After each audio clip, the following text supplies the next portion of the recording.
వాక్యాంశము క్రీస్తులో నిలిచి ఉండుట.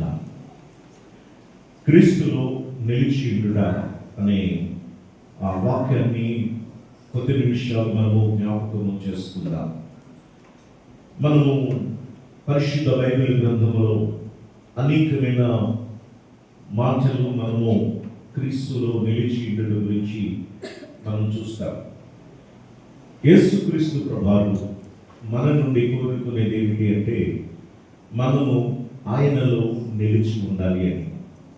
నిలిచి ఉండుట అనంటే స్థిరముగా ఆయన అడుగుజాడలలో జీవించుట. ఈ నిలిచి ఉండుట అంటే స్థిరముగా ఉండుట అని అర్థం. ఎందుకు అనంటే మానవ జీవితంలో మనుషుని యొక్క ఆలోచన పలు విధాలుగా వెళ్ళిపోతూ ఉంటుంది.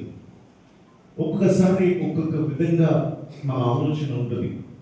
ఆ విధంగా మనకి అటు ఇటు విధాలుగా మనము తిరిగిపోతూ ఉంటాం. కాబట్టి స్థిరత్వం అనేది ప్రతి మనిషికి చాలా అవసరం. యేసుక్రీస్తు ప్రభువు ఆయన సువార్త ప్రకటించుట ప్రారంభించినది మొదలుకొని యేసు ప్రభువుని వెంబడించిన అనేక మంది యేసుక్రీస్తు ప్రభువుకి శిష్యులుగా ఉన్నారు. మొదట యేసు ప్రభువు శిష్యులుగా ఎన్నిక చేయబడిన వారు ఎంతమంది అండి చెప్పగలరా? ఆయనను వెంబడించిన వారిలో శిష్యులుగా మొదటిగా ఎంచబడిన వారు 3,000 మంది.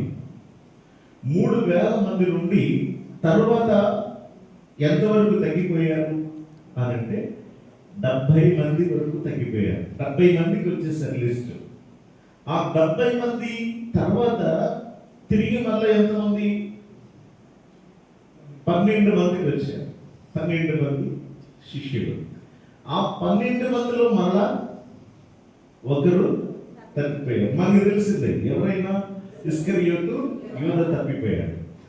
ఇక మిగిలింది 11 మంది. కానీ దేవుని యొక్క చిత్త ప్రకారంగా ఇశ్రాయేలు 12 గోత్రాలు, అలాగే నూతన నిబంధనలో యేసుక్రీస్తు ప్రభువుకి శిష్యులు 12 మంది. కాబట్టి ఆ 12వ సంఖ్య ఫిల్ చేయడానికి కోసం అక్కడ ప్రార్థన చేసి చీటీ వేయగా మత్తయి పేరిట వచ్చింది. 12వ వాడిగా ఎంచుకున్నారు. మరి మొదట వెంబడించి శిష్యులుగా చేరిన 3,000 మంది ఏమైపోయారు? ఎక్కడికి వెళ్ళిపోయారు? వారి యొక్క ఆలోచన ఏమిటి? మనం ఆలోచన చేస్తే పిల్లలు ఎందుకు అసలు యేసుని వెంబడించారు? ఎందుకు యేసు ప్రభువుని విడిచిపెట్టేశారు? ఆలోచన చేయాలి. నిజమే, యేసుని వెంబడించిన అనేకులలో వారి ఆలోచన విధానం బాగోలేదు. కొందరు యేసుని వెంబడించిన వారిలో ఆయనతో వెంబడిస్తే, ఆయన వెనకాల వెళితే మనకి ఏ లోటు ఉండదు అని ఆయనను వెంబడించిన వారు కొందరు. అలాగే స్వస్థతలు, అద్భుతాలు, ఆశ్చర్యకార్యాలు చూసి ఆయనను వెంబడించిన వారు మరి కొందరైతే ప్రియులారా చివరికి యేసుక్రీస్తు ప్రభువు వారికి ఏదో మేలులు చేయడానికని, వారికి ఏదో ప్రయోజనాలు ఇవ్వడానికని ఆయన చెప్పట్లేదు. ఒక్కొక్క మాట కఠినంగా ఉంటుంటే ఆ మాటలకు తట్టుకోలేక వారు ఒక్కొక్కరిగా విడిచిపెట్టి యేసు ప్రభువుని విడిచిపెట్టేశారు. కానీ ప్రియులారా ఎన్ని సమస్యలు వచ్చినా, ఎన్ని నిందలు వచ్చినా, ఎన్ని అవమానాలు వచ్చినా కూడా చివరి వరకు నిలబడినది ఎవరు అంటే ఆయన శిష్యులుగా ఎన్నిక చేయబడిన ఆ 11+1 12 మంది మాత్రమే. యేసు ప్రభువు ఆరోహణమయ్యే వరకు కూడా వారు అటు ఇటు విశ్వాసము గజిబిజిగానే ఉన్నారు తప్ప యేసయ్య ఎప్పుడైతే ఆరోహణమై వెళ్ళిపోయారో, పరిశుద్ధాత్మ చేత నింపబడిన తర్వాత వీరందరూ కూడా బహుబలముగా దేవుని కొరకు వాడబడ్డారు ప్రపంచమంతటా. అంటే ఈ 12 మంది కూడా ప్రియులారా స్థిరముగా నిలబడిన వారు కేవలము 12 మంది.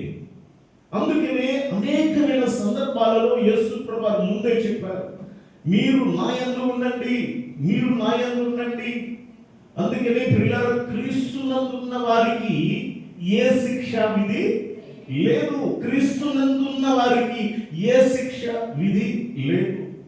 మనము ప్రకటన గ్రంథము 14వ అధ్యాయం 13 చూస్తాం, చదవద్దు కానీ ఇప్పటి నుండి ప్రభునందు అనే మాట మనకు కనిపిస్తుంది.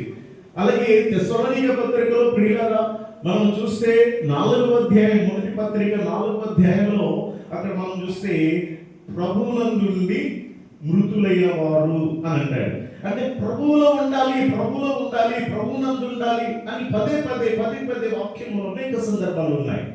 అంటే దీనిని బట్టి మనం ఏం ఆలోచించాలి అంటే మనము ప్రభువులో ఉంటున్నామా లేదా, ప్రభువునందు మనం ఉంటున్నామా లేదా, ప్రభువులో ఉండాలి, స్థిరంగా ఉండాలి.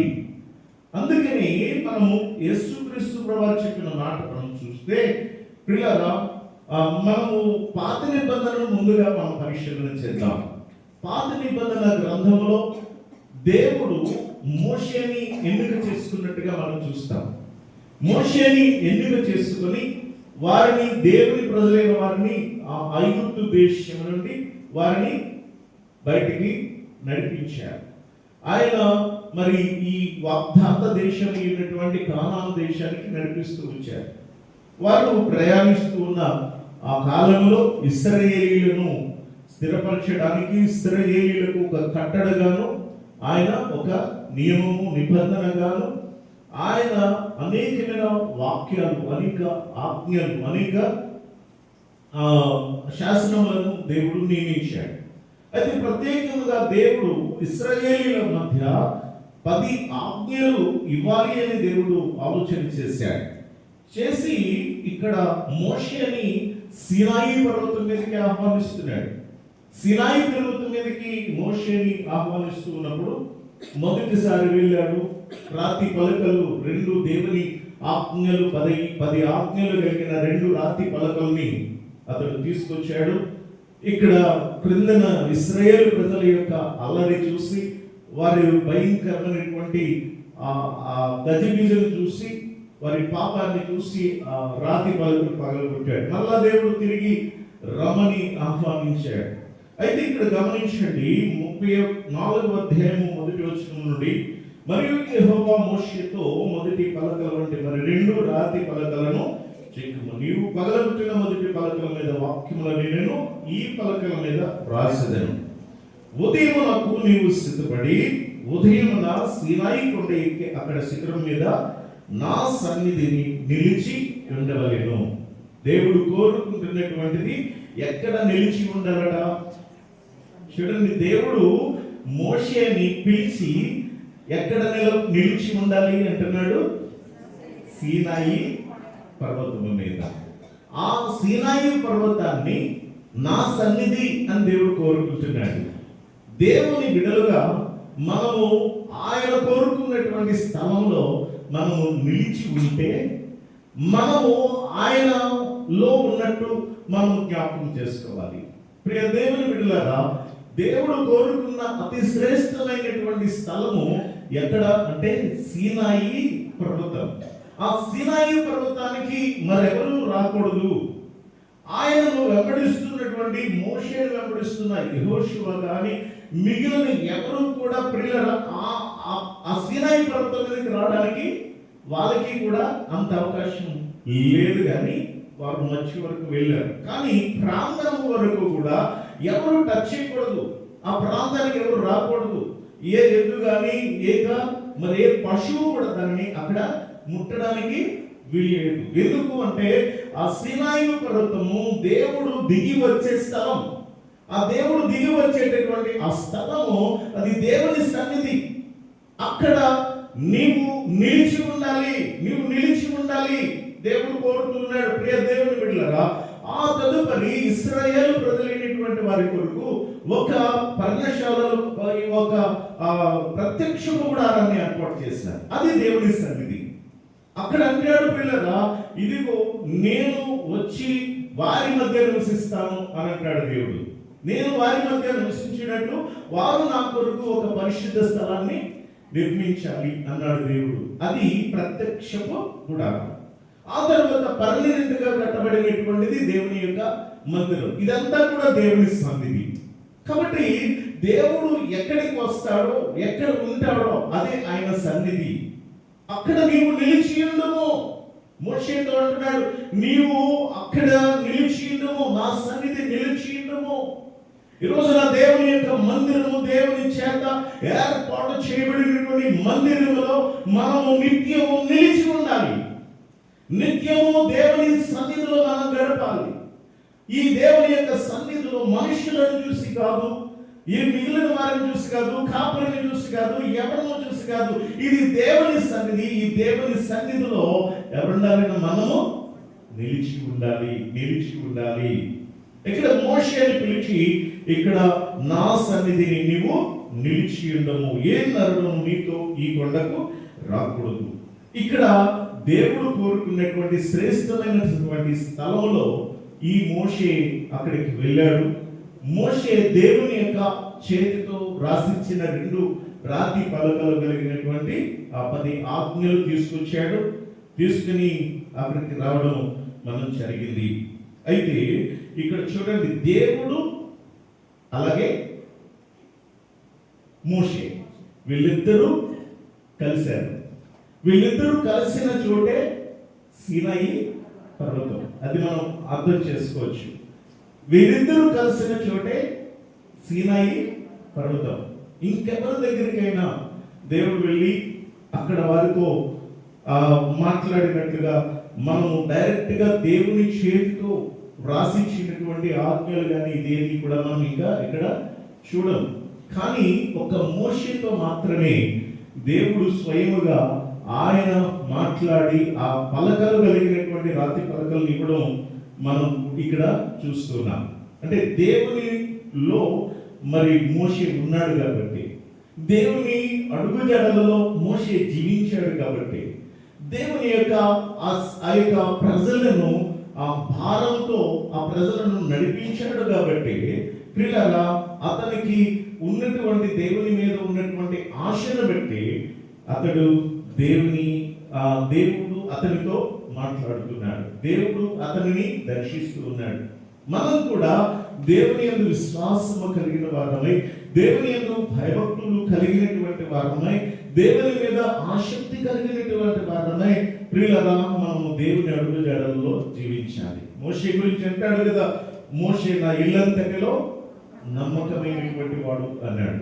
అంత నమ్మకత్వం కలిగి జీవించినటువంటి మోషే కాబట్టి దేవుడు మోషేతో ముఖాముఖిగా మాట్లాడినట్టుగా మనం చూస్తూ ఉన్నాం. తట్టుకోగలిగినటువంటి వాడిగా మనము చూస్తూ ఉన్నాం. అందుకని ప్రియులారా మనము ఈ నూతన నిబంధనలు మనం చూస్తూ ఉండగా ఇక్కడ యేసుక్రీస్తు ప్రభువు చెప్పినటువంటి శ్రేష్టమైనటువంటి మాటలు మనము చూద్దాం. ఒకటి, క్రీస్తులో మనము నిలిచి ఉంటే, క్రీస్తులో మనము నిలిచి ఉంటే మనము ఏ విధంగా ఉంటాము అన్న విషయాన్ని మనం జ్ఞాపకం చేస్తున్నాం. మోషే దేవునిలో ఉన్నాడు కనుక దేవుడు మోషేని దర్శించి తాను చేయబోతున్నటువంటి కార్యాలు మోషేకి తెలియజేసి ప్రియులారా తన ప్రజల కొరకు ఆజ్ఞలను దేవుడు ఇచ్చాడు. ఇక్కడ యోహాను సువార్త 15వ అధ్యాయంలో మనము చదువుతాము. యోహాను సువార్త 15వ అధ్యాయము 7వ వచనం, 7వ వచనం కాదు, క్షమించండి, 5వ వచనం చదవండి. ద్రాక్షవల్లిని నేను, తీగలు మీరు, ఎవడు నా యందు నిలిచియుండునో, ఎవని యందు నేను నిలిచియుండునో వాడు బహుగా ఫలించును. చాలండి. ఈ దేవునిలో మనం నిలిచి ఉంటే, దేవునితో మనం ఉంటే, దేవుని అడుగుజాడలలో మనం జీవిస్తే ఏం కలుగుతుంది? మనకి కలిగే ప్రయోజనం ఏమిటి అని అంటే మనము బహుగా ఫలిస్తాము. మన తండ్రి ఏమో ఆయన వ్యవసాయదారుడు, ఆయన యేసుక్రీస్తు ప్రభువేమో ఆయన ద్రాక్ష వల్లి, మనమేమో ఏంటంట తీగలను. అంటే ఇక్కడ ఏంటి? ఒక స్థిరత్వము కలిగి అంటుకట్టబడినటువంటి జీవితాన్ని కలిగి ఉండాలి విశ్వాసి. తండ్రి ఒక వ్యవసాయదారుడు సృష్టించాడు, సమస్తాన్ని అనుగ్రహించిన వాడైతే ప్రియులారా యేసుక్రీస్తు ప్రభువు కుమారుడిగా మన కొరకు ఆయన వచ్చి ఆయన మనలో ఉండి మనతో ఉండి మనల్ని నడిపించేవాడిగా ఉంటే, ఇప్పుడు ఆయనలో ఉన్నటువంటి తీగులుగా మనం ఉంటే, ఆయనతో అంటుకట్టబడితే మనం ఏం చేస్తాం? ఫలిస్తాం. ఆయనకు వేరుగా ఉండి మనం ఏమి కూడా చేయలేము. ఆయనతో ఉండాలి, ఆయనలో మనము ఉండాలి. ఆయనలో మనం ఉంటే మనం చూస్తాము.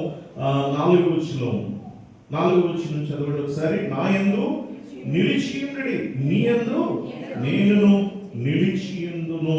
నా యందు నిలిచి ఉండాలి. స్థిరముగా దేవునిలో మనము నిలిచి ఉంటే దేవుడు మన యందు కూడా నిలిచి ఉంటాడు. దేవుడిలో మనం ఉంటే దేవుడు మన యందు నిలిచి ఉంటాడు కనుక అప్పుడు మనం ఏం చేస్తామంటే బహుగా ఫలించుట వేరు, బహుగా ఫలించుట వేరు. అంటే ఇది మనలో 2 విధాల ఫలింపు. ఒకటి ఆధ్యాత్మికమైన ఫలింపు, రెండవది శరీర సంబంధమైన ఫలింపు మనకు ఉంటుంది. ఆధ్యాత్మికంగా మనం ఫలిస్తాం. ఆ ఆత్మ ఫలములు ఏమిటో మనకి 9 ఫలములు తెలుసు. అయితే ప్రియులారా, మనము దేవునిలో ఉండాలి, దేవునితో మనం ఉండాలి. మరి 3వ విషయాన్ని మనం ఇక్కడ చూస్తూ ఉన్నట్లయితే చూడండి, 7వ వచనం.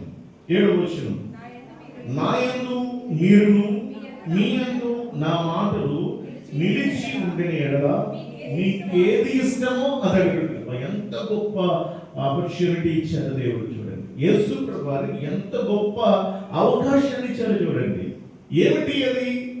నా యందు మీరుండండి, మీ యందు నా మాటలు నిలిచి ఉంటే ఏది ఇష్టమో అది అడగండి, నేను అది మీకు అనుగ్రహిస్తాను. ఇంతకంటే గొప్ప ధన్యత మరేది మనకి ఉండదు. కాబట్టి మనం ఏం చేయాలి అనంటే దేవునిలో ఉండాలి, దేవునితో ఉండాలి, దేవుని మాటలు మనలో ఉండాలి. దేవుని మాటలు ఏం చేయాలంటే మనలో. వాక్యము చాలా శక్తివంతమైనది. నేను ఎక్కువ శాతం ఇది ఎవరిని ఉద్దేశించి దయచేసి ఇప్పటికీ కూడా ఎవరిని ఉద్దేశించి ఎప్పుడు నేను వాక్యం చెప్పను. వాక్యమే. ఆ వాక్యము అది శరీరధారిగా మన మధ్యలో, యేసుక్రీస్తుగా మన మధ్యలో ఉంటే ఈ వాక్యము అది ఎలా ఉంటుందంటే జ్ఞానులు చెప్పు మాటలు మునికోలల వలె గట్టిగా దిగగొట్టబడిన మేకులుగా ఉంటుంది అనమాట. అంటే ఆ వాక్యము గుచ్చుకుంటుంది. ఆ వాక్యము గుచ్చుకున్నప్పుడు నా కోసమే చెప్పారు, నా గురించి ఏమైనా తెలిసిపోయిందేమో అనుకుని బాధపడేంత స్థితిలోకి వస్తుంది వాక్యం. కానీ వాక్యాన్ని వాక్యంగా తీసుకుంటే అప్పుడు మనం ఫలిస్తాము, అప్పుడు అభివృద్ధి పొందుతాం. కాబట్టి ఎక్కువగా ఇది మాత్రం గుర్తుపెట్టుకోండి, ఎవరిని ఉద్దేశించి ఎప్పుడు చెప్పను, వాక్యమే. చూడండి, వాక్యము మనలో, దేవుని వాక్యం ఉండాలి. ఆ వాక్యము మనలో ఉంటే మనకి ఏది ఇష్టమో దేవుడు అది అనుగ్రహిస్తాడు. కాబట్టి ప్రియులారా, మనం పుట్టినది ఎప్పుడు, మనం బాప్తిసం తీసుకున్నది ఎప్పుడు, తీసుకున్న దగ్గర నుంచి ఇప్పటి వరకు ఉన్న ఇంతవరకు మనం వినినటువంటి వాక్యాలు ఎన్నో విన్నాము, ఎన్నో చదివాము. కానీ ఆ వాక్యము మనలో ఉందా? అది పరిశీలన చేసుకోవాల్సిన అవసరత మనకి ఉంది. ఒక రోజున ఒక ప్రాంతంలో, ఒక అడవి ప్రాంతం లాంటి ప్రాంతంలో ఒక సంఘములో ఆరాధన జరుగుతుందట. ఆరాధన జరుగుతుంటే అక్కడ తీవ్రవాదులు వెళ్ళి ఆ ఆరాధన జరుగుతుండగా వాళ్ళందరినీ పిలిచి, మీరందరూ కూడా మీ బైబిల్స్ తీసుకొచ్చి ఇక్కడ పెట్టి ఒక మంట వేశారట. మంట వేసి, మీరు బైబిల్స్ అన్ని తీసుకొచ్చి ఈ మంటలో వేస్తే మీరు బ్రతుకుతారు, లేకపోతే మిమ్మల్ని చంపేస్తామన్నారట. అలాగంటే అప్పుడు ఒక పెద్ద ఆవిడ ఏం చేసిందంటే ఒక్క మాట అన్నదట, ఇదిగో బాబు, మీరు ఈ పుస్తకాలలో ఉన్న, కాగితాలలో ఉన్న దేవుని మాటలు అయితే కాల్చగలరేమో, కానీ నా గుండెల్లో ఉన్న దేవుని మాటలు మీరు కాల్చలేరు. ఎంత గొప్ప మాట అండి! చెప్పడానికైనా సిద్ధపడింది, కానీ వారి ముందు చెప్తుంది, నా గుండెల్లో ఉన్న దేవుని మాటలు మీరు కాల్చలేరు. కొన్నాళ్ళకి వాక్యం మూయబడుతుంది, కొన్నాళ్ళకి వాక్యం చెప్పనివ్వరు, కొన్నాళ్ళకి వాక్యము దొరకదు. అప్పుడు ఏమిటి? మనల్ని బలపరిచేది ఏమిటి? మనల్ని స్థిరపరిచేది ఏమిటి? మనల్ని ఆత్మీయంగా నడిపించేది ఏమిటి అంటే దేవుని వాక్యమే. ఈ వాక్యము నిర్లక్ష్యం చేయకుండా ఈ వాక్యాన్ని ప్రతిదినము మనము జీవాహారముగా మనం భుజించాలి. అనుదినాహారముగా ప్రతిదినం ఈ వాక్యాన్ని భుజించాలి. అది మనలో ఉండాలి. ఆ వాక్యానుసారంగా జీవించాలి.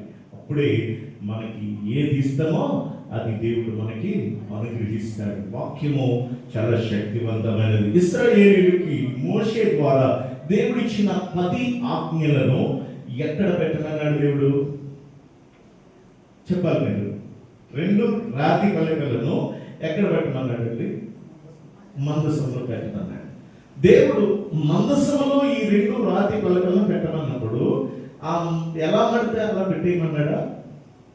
దానికి చాలా ప్రొటెక్షన్ అన్నమాట. దేనికి? ఈ 2 రాతి పలకలకి చాలా ప్రొటెక్షన్ అన్నమాట. ఎంత ప్రొటెక్షన్ అంటే తుమ్మకర్రను తీసుకోమన్నాడు. తుమ్మకర్రతో చెక్కతో తయారు చేయమన్నాడు. చేసి లోపల బయట దానికి బంగారంతో పూత వేయమన్నాడు. కింద రింగ్స్ పెట్టమన్నాడు. ఆ కింద రింగులు అలాగే వాటిని మోయడానికి ఆ కర్రలు, ఇటొక కర్ర ఇటొక కర్ర, ఎదరొక ఇద్దరు వెనకాలొక ఇద్దరు మోయడానికి కర్రలు చేయమన్నాడు. వాటిని కూడా బంగారపు రేకుతో చేయమన్నాడు. తర్వాత ప్రియులారా, ఈ పైన ఉన్నటువంటి దానికి ఆ మందసానికి తర్వాత మందసం మీద కరుణాపీఠమును వీటన్నిటినీ చేయాలని దేవుడు చెప్పాడు. అంటే ఇంత లోపల బయట పైన మొత్తం కూడా దేనితో నింపబడింది చెప్పండి? బంగారంతో నింపబడింది. బంగారము లోపల ఏముంది చెప్పండి? దేవుని యొక్క మాటలు ఉన్నాయి. దేవుని యొక్క 10 ఆజ్ఞలు లోపల దాచబడి ఉన్నాయి. ఇప్పుడు అంటాడు, ఇశ్రాయేలు ప్రజలు ఎక్కడికి వెళితే అక్కడ వారికి విజయం వస్తుంది. ఎప్పుడో తెలుసా? ఈ వాక్యాన్ని తీసుకెళ్ళినప్పుడే. మందసాన్ని వారు మోసుకెళ్తున్నారంటే మందసము బంగారము అదేమి కాదండి. ఏది మోసుకెళ్తే వారికి విజయం వస్తుందంటే మందసము లోపల ఉన్న దేవుని మాటలు మోసుకెళ్తుంటే వారికి విజయం వస్తుంది. వారు ఒకటే గ్రహించారు, ఈ రోజున మనం ఓడిపోతున్నామంటే కారణం ఏంటో తెలుసా? మన దగ్గర మందసము లేదు, దేవుని మాట లేదు, అందుకే మనం ఓడిపోతున్నాం. అది గ్రహించారు, వెళ్ళారు, ఆ మందసాన్ని తెచ్చుకున్నారు, మరలా తిరిగి విజయాన్ని సాధించారు. మందసం ఎక్కడుంటే అక్కడ వారికి విజయం.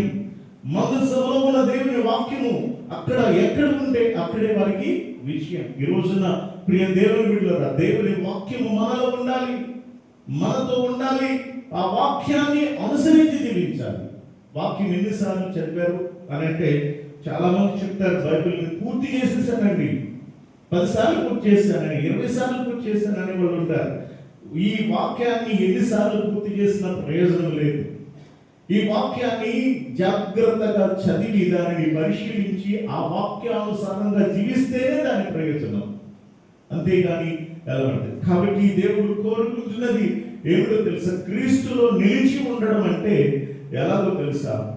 ఆయన వాక్యానుసారంగా ఆయన అడుగుజాడలలో మనం జీవించాలి. ఆయన వాక్యానుసారంగా మనం జీవించాలి. ఇక్కడ చూస్తున్నాం, మోషే దేవునితో ఉన్నాడు, దేవుని అడుగుజాడలో జీవించాడు కనుక మోషేని దేవుడు పిలిచి తన సన్నిధిలో నిలవబెట్టి దేవుడు తన ఆజ్ఞలు ఇచ్చాడు. అలాగే ఇక్కడ దేవునితో మనం ఉంటే, క్రీస్తులో ఉంటే, నిత్యము ఆయనతో అంటుకట్టబడి ఉంటే మనం ఫలిస్తాము, బహుగా ఫలిస్తాము అన్న విషయాన్ని చూస్తున్నాం. అంతేకాకుండా మనము క్రీస్తులో ఉంటే మనకి ఏం కావాలో సమస్తాన్ని దేవుడు మనకి అనుగ్రహిస్తాడు. దేవుని వాక్యము మనలో ఉంటే దేవుడు మనల్ని దీవిస్తారు, మనల్ని ఆశీర్వదిస్తారు. ఆఖరికి మనం ఒకసారి మనం చూస్తూ ఉన్నట్లయితే చదవబడిన వాక్య భాగాన్ని 6వ అధ్యాయంలో మనం ధ్యానం చేస్తుందాం.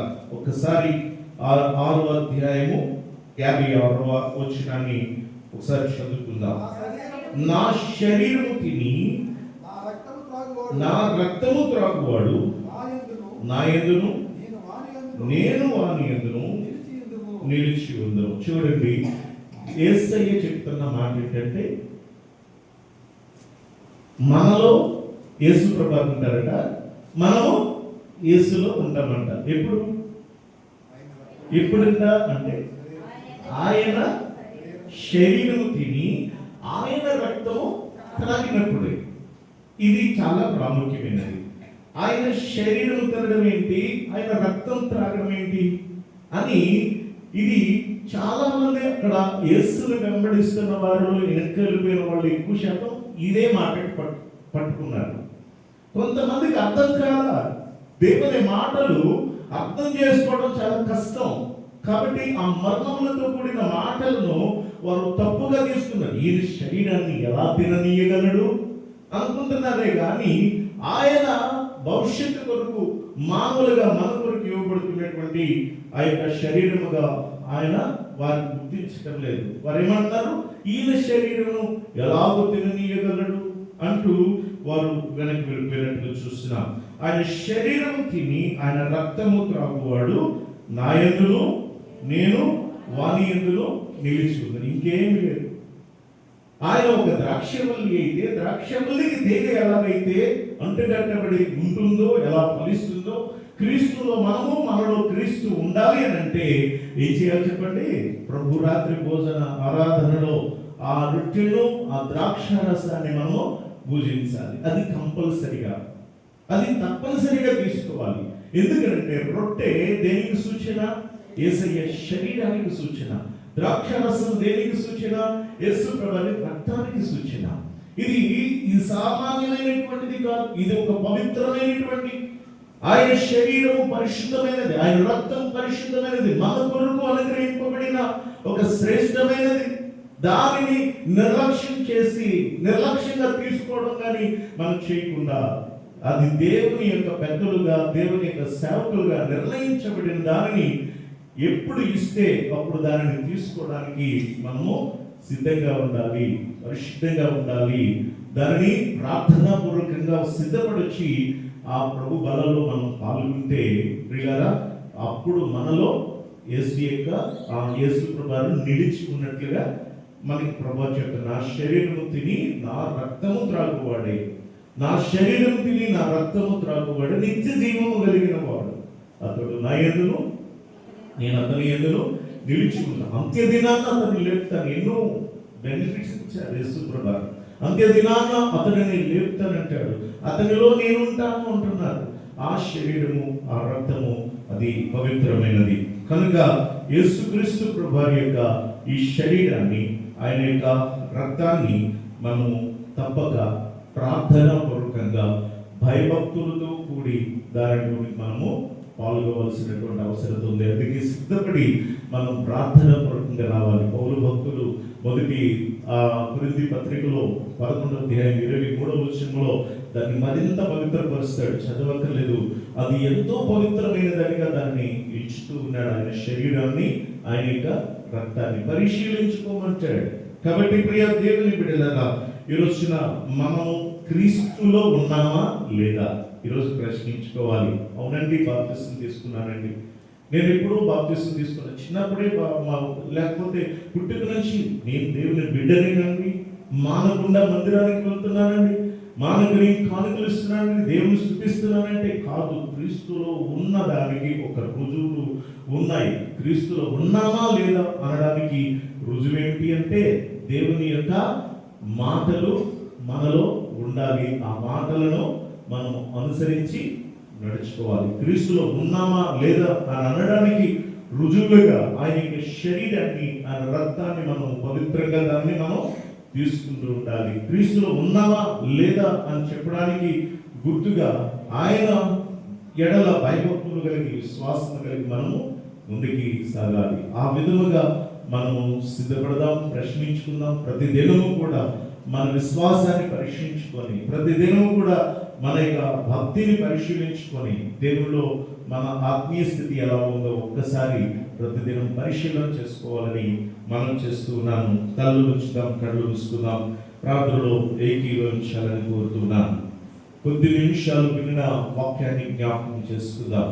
ప్రియ దేవుని బిడ్డలారా, ఒక్కసారి వినిన మాటలు ఒక్కసారి జ్ఞాపకం చేసుకుందాం. మనము క్రీస్తులో నిలిచి ఉన్నామా లేదా? ప్రభువు అంటున్నారు, నా యందు మీరు నిలిచి ఉంటే నా యందు మీరు నిలిచి ఉంటే బహుగా ఫలిస్తారంటున్నారు. స్థిరముగా దేవునిలో మనం ఉండగలుగుతున్నామా? నా యందు మీరు మీ యందు నా మాటలు నిలిచి ఉంటే ఏది ఇష్టమో అది అడగండి అంటున్నారు. మరి దేవుని మాట మనలో ఉందా? ఆ మాటలు విని విడిచిపెట్టేస్తున్నామా? ఆ వాక్యం మన హృదయాలలో బదిలీగా ఉందా లేక మర్చిపోతున్నామా? ప్రియ తల్లి సోదరి సోదరుడా, ఒక్కసారి పరిశీలన చేసుకుందాం. వాక్యమే బలపరిచేది, వాక్యమే మన జీవితాలు సరిచేసేది, వాక్యమే మనల్ని పరలోకానికి నడిపించే ఒక మార్గమే ఉన్నది. ఈ వాక్యమే మనల్ని బలపరుస్తుంది. ఏమాత్రం నిర్లక్ష్యం చేయదు.